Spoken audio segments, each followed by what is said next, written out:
আপনি যদি হিন্দু হয়ে থাকেন এই ভিডিও দেখলে রোজা রাখতে বাধ্য হবেন। রোজা আপনার শরীরে এত উপকার করে যে যা সারা বছর আপনার শরীরকে রোগমুক্ত রাখতে বাধ্য করে। আল্লাহ পাক তার বান্দার মঙ্গলের জন্য 1 মাস রোজা রাখার নিয়ম করে দিয়েছেন। রোজা রাখলে আপনার কি উপকার হবে তা আজ আধুনিক বিজ্ঞান প্রমাণ করে দিয়েছে। রোজার ফলে আপনার শরীরের ক্ষতিকারক কোষগুলো ধ্বংস হয়ে যাবে। রোজা রাখলে আপনার শরীরের দুর্বল কোষগুলো সতেজ হয়ে যাবে। বড় বড় বিজ্ঞানীরা রোজা নিয়ে গবেষণা করে অনেক তথ্য জানতে পেরেছেন। তারা মেনে নিয়েছেন আল্লাহ বছরে একটা মাস কেন মানুষকে রোজা রাখার নির্দেশ দিয়েছেন। রোজার ফলে আপনার শরীরে মরণ ব্যাধি কোনো রোগ জন্ম নেবে না। 11 মাস খাওয়ার ফলে আপনার শরীরে যে সকল ভাইরাস জন্ম নিয়েছে তা 1 মাস রোজার ফলে ধ্বংস হয়ে যাবে। হৃদরোগ, উচ্চ রক্তচাপ ও হাঁপানি রোগীদের জন্য রোজা উপকারী। ডাক্তারদের মতে রোজার ফলে মস্তিষ্কের সেরিবেলাম লিম্বিক সিস্টেমের উপর নিয়ন্ত্রণ বাড়ার কারণে মনের অশান্তি ও দুশ্চিন্তা দূর হয়, যা উচ্চ রক্তচাপের জন্য মঙ্গলজনক। বহুমূত্র রোগের প্রাথমিক পর্যায়ে রোজা খুব উপকারী।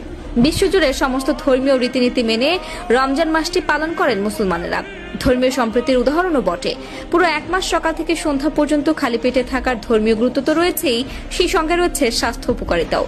বিশেষজ্ঞরা বলছেন রোজার রয়েছে অনেকগুলো স্বাস্থ্য উপকারিতাও। এটি শরীর ও মনকে সুস্থ রাখে। চলুন জেনে নেওয়া যাক রোজা রাখলে শরীরের যেসব উপকার হয়। শরীরে কোলেস্টেরল কমে, যা হার্টের রোগীদের জন্য উপকারী। ক্ষুধার হরমোন গ্রানিন কমে, যেটা ওজন কমাতে সহায়ক।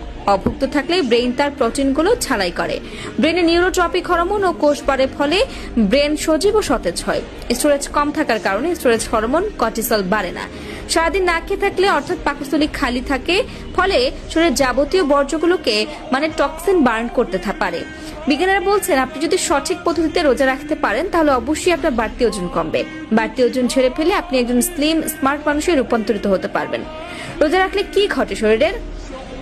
রোজায় দীর্ঘ সময় পাকস্থলী খালি থাকায় নানা ধরনের প্রতিক্রিয়ার মধ্য দিয়ে যায় শরীর। ধাপে ধাপে সেটি কিভাবে কি হয় তার প্রতিবেদনে তুলে ধরেছে সুস্থতা নিয়ে কাজ করা ওয়েবসাইট mindbodygreen.com। প্রথম 4 ঘন্টা খাওয়ার পর প্রথম 4 ঘন্টায় অভ্যন্তরীণ শক্তিকে কাজে লাগিয়ে বিভিন্ন কর্মকাণ্ড সচল রাখার পাশাপাশি কোষ ও টিস্যুর বিকাশ ঘটায় শরীর। এ সময় দরকারি হরমোন ইনসুলিন উৎপন্ন করে আগ্নাশয়। এর মধ্য দিয়ে রক্তে মিশ্রিত গ্লুকোজ ব্যবহারের পাশাপাশি পরবর্তী সময়ে ব্যবহারের জন্য কোষে বাড়তি শক্তিও মজুত করা চাই। 4 থেকে 16 ঘন্টা। যারা 16 ঘন্টার মতো রোজা রাখবেন তাদের শারীরিক ক্রিয়ার দ্বিতীয় ধাপ শুরু হবে 4র্থ ঘন্টা থেকে। এ পর্যায়ে প্রয়োজনীয় শক্তি যোগাতে সঞ্চিত অতিরিক্ত পুষ্টি ব্যবহার করা শুরু করে শরীর। আর কোষে থাকা শক্তি ফুরিয়ে গেলে শরীর নজর দেয় সঞ্চিত চর্বি বা ফ্যাটে।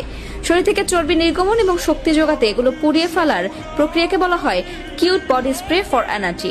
এটি সাধারণত ঘটে 16তম ঘন্টার কাছাকাছি সময়ে। শরীর সঞ্চিত চর্বি পোড়ানোর পর্যায়ে কখন যাবে সেটি নির্ভর করে রোজা বা উপবাস শুরুর আগে গ্রহণ করা খাদ্যের ধরনের উপর। অটোফেজি হলো এমন